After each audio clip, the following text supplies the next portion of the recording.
안녕하세요. 여러분들이 놓치고 지나치시는 좋은 문학 작품들을 주워서 손에 쥐어드리는 문학 숲줍입니다. 오늘 여러분의 손에 쥐어드릴 작품은 다자이 오사무의 인간 실격입니다. 1909년 일본 아오모리 현의 대지주의 10번째 아들로 태어난 그의 본명은 스시마 슈지입니다. 다자이 오사무는 그의 필명이죠.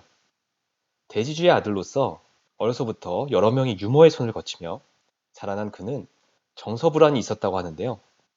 게다가 그는 고리대금업으로 막대한 부를 축적한 아버지에 대한 반감과 그럼에도 불구하고 경제적으로 독립하지 못하는 스스로에 대한 자책을 했다고 합니다. 한편 공부를 잘하는 우등생이었던 그는 전교 1등을 밥 먹듯이 차지했었다고 하죠.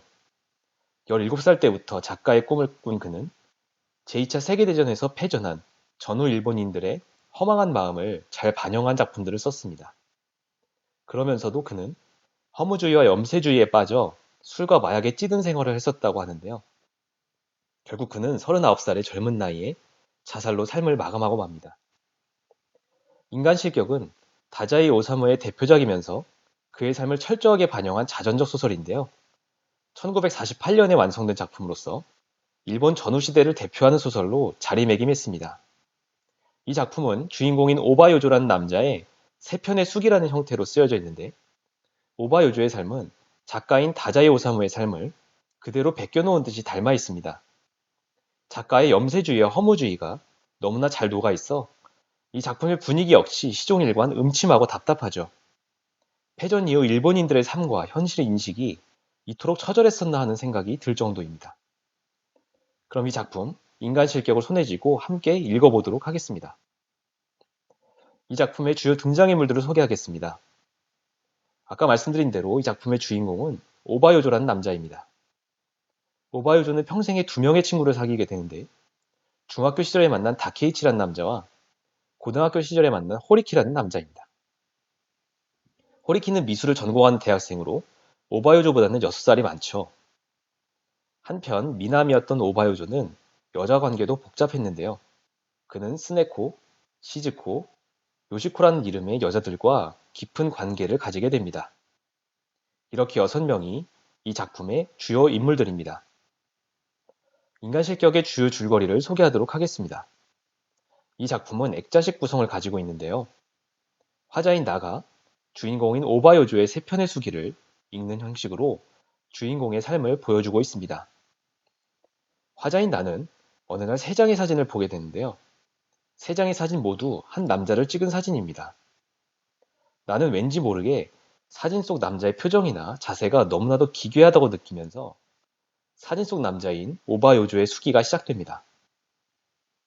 첫 번째 수기는 요조의 어린 시절의 이야기를 담고 있습니다. 요조는 도호쿠 지방의 한 시골에서 태어났는데요. 다른 사람들이 행운아라고 부를 정도로 유복한 가정에서 태어납니다. 하지만 어찌된 일인지 요조는 어릴 때부터 사람에 대한 불안감과 두려움을 가지게 되는데요. 그 두려움이 그 스스로 광대짓을 하게 만듭니다. 그는 이 광대짓을 통해서 자신의 자아를 철저히 내면 속에 감추고 다른 사람들을 웃기는 행동을 함으로써 사람들에게 자신에 대한 거부감을 줄여보고자 하죠.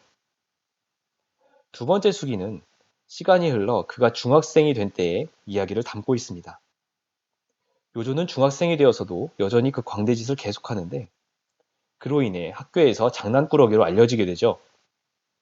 그러던 어느 날 다케이치라는 아이가 요조에게 다가와 너 일부러 그랬지? 라며 요조의 광대짓을 알아챈 듯한 뉘앙스의 말을 흘립니다. 소스라치게 놀란 요조는 자신의 광대짓이 들킨 것을 무마하기 위해서 다케이치와 친구가 되는데 자기가 살고 있는 하숙집까지 초대하기도 합니다. 다케이치는 요조와 친하게 되면서 그가 그린 그림도 보게 되는데 그는 요조에게 앞으로 여자들이 너에게 홀딱 반할 것이라는 것과 훌륭한 화가가 될 것 같다는 두 가지의 예언 같은 이야기를 합니다. 그 후 요조는 도쿄의 한 고등학교에 진학하고 미술학도인 호리키라는 6살 연상의 남자를 만나 친구가 됩니다. 호리키는 퇴폐적인 생활을 하고 있었죠. 요조는 호리키와 함께 술집도 드나들고 매춘부들과 관계를 갖는 등 그를 따라 퇴폐적인 생활을 하게 됩니다. 그러던 와중 술집의 종업원으로 일하던 스네코라는 여자를 만나고 그 여자와 사귀는 사이로 발전하게 됩니다. 가난한 생활을 하던 요조는 돈이 없어 자존심에 큰 상처를 입고 역시 자기 삶에 염증을 느끼던 스네코와 함께 동반 자살을 하기 위해 바다로 뛰어드는데요. 결국 스네코는 죽고 요조만 살아 구출되죠. 요조는 자살 방조죄 등으로 경찰과 검사로부터 조사를 받지만 기소유예 처분을 받고 풀려나게 됩니다. 세 번째 수기는 그 이후의 이야기를 담고 있습니다.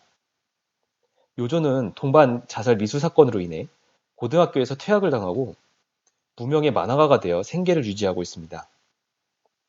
요조는 호리키의 집을 방문한 어느 날 잡지사에서 근무하는 시즈코라는 여자를 만나게 되는데요. 그녀는 3년 전에 남편과 사별하고 어린 딸 하나와 살고 있었습니다. 요조는 시즈코와 동거하는 사이로 발전하게 되죠.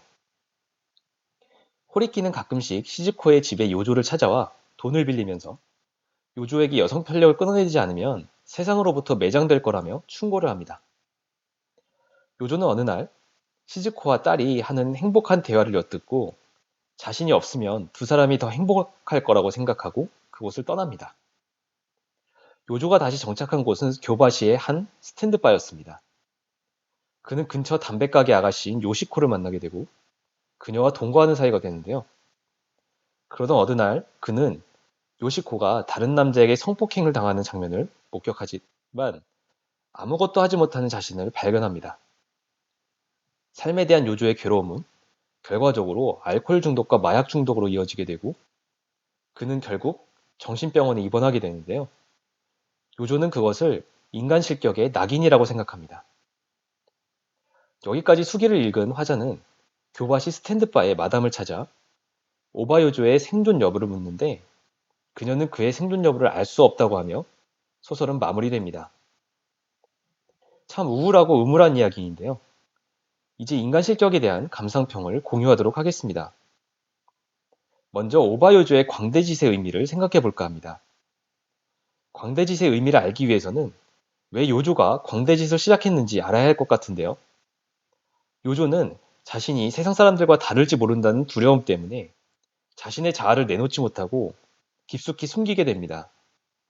자신의 자아 대신 세상 사람들에게 보여준 또 다른 자신이 바로 광대짓이었죠. 결국 그는 자신이 대다수의 사람들과 다르지 않다는 점을 어필하기 위해서 광대짓을 한 것이라고 볼 수 있습니다. 그러므로 요조가 한 광대짓은 자신의 자아를 세상으로부터 숨기는 방법인 동시에 자신이 세상 사람들에게 무리 없이 수용될 만한 존재라는 것을 알리는 수단인 겁니다. 어찌 보면 이 세상을 살아가는 우리 모두는 나름대로 광대짓을 하며 살아가고 있는지도 모른다는 생각이 드는데요. 이 작품이 쓰여진 시기로부터 많은 시간이 흐른 지금까지도 많은 공감을 얻고 있는 이유는 바로 여기에 있는지도 모르겠습니다. 다음으로 요조가 인간 실격된 이유를 생각해 보겠습니다. 요조는 소설의 후반부에 이르러 정신병원에 입원하는데요. 그는 그것이 자신의 인간 실격의 증거라고 생각합니다. 요조에게는 최후의 순간까지도 자신의 운명을 결정하는 것이 자기 자신이 아니라 다른 사람이었던 겁니다. 요조가 정신병원에 입원한 것을 인간 실격이라고 규정한 그 순간이 어쩌면 그가 진짜로 인간 실격된 순간일지도 모릅니다. 자기 운명에 대한 주체적 태도가 인간의 중요한 요소이기 때문인데요. 설령 자신이 정신병원에 입원했다 하더라도 재활의 의지를 다지고 포기하지 않았다면 그는 인간 실격되지 않았을지도 모릅니다. 결국 요조가 인간으로서 최종 실격한 이유는 알코올 중독이나 약물 중독, 문란한 생활 때문이 아니라 자기를 스스로 최종적으로 포기했기 때문이라고 생각합니다. 그러므로 인간으로서의 합격, 실격 여부는 스스로의 운명에 대한 주체적 태도를 가지느냐, 그렇지 못하느냐에 따라 좌우된다는 것을 이 작품을 통해 알 수 있다고 생각합니다. 마지막으로 세상의 비난이라는 것의 정체를 생각해 볼까 합니다. 세상의 비난은 실생활을 살아가는 우리도 많이 듣는 표현이고 두려움을 불러일으키는 대상이기도 합니다. 과연 세상의 비난이라는 것의 정체는 어떤 걸까요? 오바요조가 그 정체를 밝혀주고 있습니다. 시즈코와 동거 중이던 요조에게 어느 날 호리끼가 찾아와 계속 그렇게 살다가는 세상의 비난을 받을 거라며 충고를 하죠. 그때 요조는 마음속으로 강하게 반발합니다. 나를 비난하는 건 세상이 아니야. 너잖아 호리키. 라고 생각하죠. 요조의 이 생각은 상당히 의미 있는 생각인 것 같습니다. 세상의 비난을 언급하는 존재는 세상이 아닙니다. 바로 한 사람의 개인이죠.